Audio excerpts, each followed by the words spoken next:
All right, what is going on, everybody? I am Cameron Jewell, aka the Liberated Outcast, aka your favorite holistic physician. I am getting back into the swing of things, going live, speaking, sharing, teaching. I exercised for the first time today since my vacation. I did not lift a single weight during my time away. And while I did pay for that today, I have no regrets, no remorse, no shame because I gave my body what it needed. I did a lot of stretching, a lot of just long, deep, gentle stretches daily, spending time with my body, listening to it. It was an awesome experience. And I will make a separate video about that maybe. But for this video, I want to talk about, I titled it, Why I Pick Up Hitchhikers. And it's true. That is something that I have done since I started driving. I bought my first car when I was 10. And then I sold it shortly after, but I've been driving since I was 12 by myself. And I've picked up a lot of people along the way. Now, before I go in and tell you this story that I want to share, I do want to say that I have, some rules that I follow when it comes to picking up hitchhikers.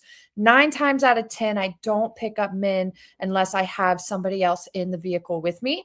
And then whoever is in the vehicle with me gets in the back seat, and the person I am picking up gets in the front seat, the passenger seat. So that way, if this person turns out to be unstable, dangerous, there's a whole protocol. Person in the back seat, puts them in a chokehold. We do what we got to do to get them out of the car. But I've never had a bad experience. I have great intuition. I can trust myself.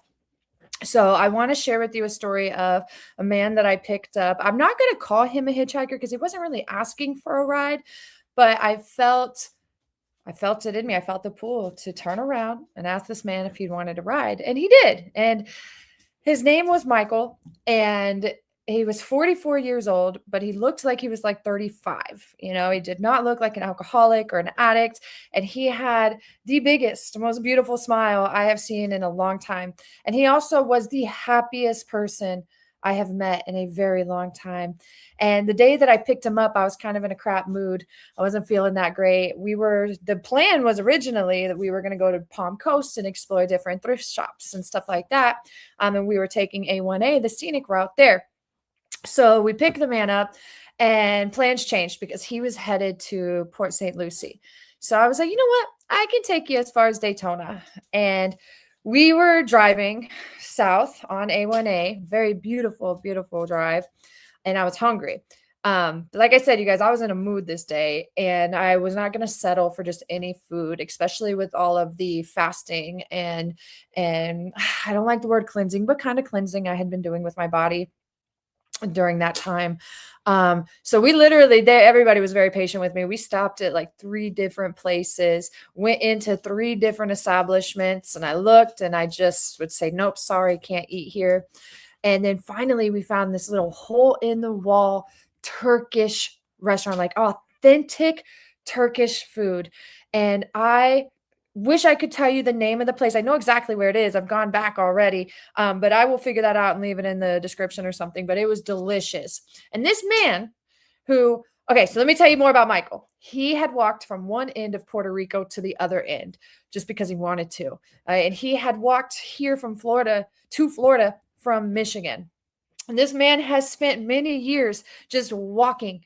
And again, he just had this radiant smile, this great mood. And because I was in a crap mood, I was more on the negative side. And every negative thing that came out of my mouth, he would ask me what the other side of that was. What was the flip side, the positive way to look at what I was sharing. And I want to share with you something that I'm really, really happy that he helped me bring awareness to. So with a lot of things that happened last year, I had this little saying that admiration turns to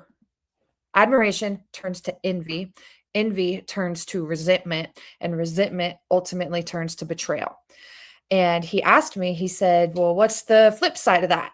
And I thought about it for a moment, and then I said, okay, admiration turns to inspiration, inspiration turns to motivation, and motivation turns to collaboration. And he was like, right on, there you go. And I was like, wow, that's so true. Like that, because again, I said admiration turns to envy. Envy turns to resentment, and resentment turns to betrayal. And I had been playing that in my head a lot last year with the things that happened. And, what we think about plays a big role in the reality that we are actively creating with our thoughts, our words, and our actions. And while that was true, that does happen. People will admire you and then they will envy you. And then eventually, if they don't have it in them to do the work and put in the effort that you did to get to where you are, they will eventually start to resent you and betray you. But we're going into a new reality now. We're shifting into something else. The snake is shed, baby. And now this new reality, I am choosing to go in with admiration turns to inspiration. Inspiration turns to motivation, and motivation turns to collaboration. And I'm just going to keep playing that in my head over and over again. I know that God is going to align me with people, men and women, who know who they are, all right, that have enough love and respect for themselves that they project that out into the world, that I'm not going to be met with insecure people who, all the things, I'm just done. I'm done. And I probably would have gotten there, but I'm grateful that Michael, this man that I didn't know, a complete stranger, helped me to get there. And just wanted to share that because homeless people, addicts, inmates, there are a lot of people in this country that are dehumanized in many ways. And I think that's disgusting. And I have been, I feel this fire being lit inside of me to start advocating and representing these people, because I've been an inmate. I've been homeless. I've been strung out, and I was dehumanized.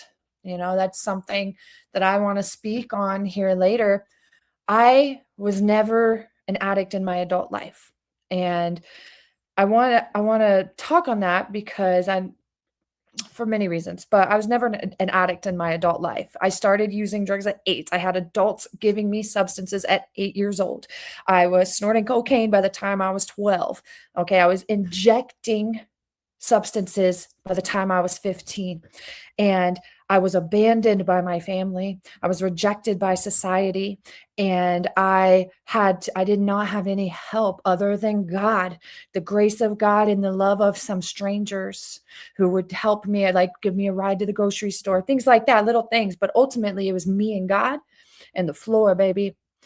And I think that this also plays a role in why, while I can empathize with people who are in active addiction, I'm also kind of hardcore, like, hey, you're an adult making these decisions. I'm not going to pity you. I'm not going to feel bad for you. But if you want help, I will. I'm here. Open heart, open arms. Let's go. But anyways, that's a different story for a different day. But yeah, just remember that when you're passing somebody, a hitchhiker, a homeless person, or anybody, you never know who these people are and what stories they have and what you can learn from them and the love that you can receive from them. Michael reminded me that day of how contagious and radiant my own smile is. And I really saw that reflected back to me in his smile. I'm telling you guys, this man, and you could tell he's been walking, he wasn't like squeaky clean or anything, but he wasn't gross. He wasn't grimy. He was just, lives outside, and he was so happy and just so full of love. And he gave me like a word before he left and went on his way when we parted ways in Daytona. And it stuck with me. And it helped me to remember to smile, to remain grateful. And all the negative thoughts that come into my head, there's always another side. There's always a way to flip that into something positive. Always, no matter what. Some of the worst things that I have been through that are absolutely disgusting, I can still find some light in there. I can still flip that and make something beautiful. I know all of the terrible things that I experienced throughout my childhood now makes me very powerful. I am such a strong, determined, fierce woman because of what I endured. So I just wanted to share that. Maybe it could help someone else when we feel that negativity creeping in, the doubt, the fear, the anxiety. There's always another side to that quarter. Okay. All right, you guys. Thanks for tuning in. I see you. I feel you. I am you. And I love you.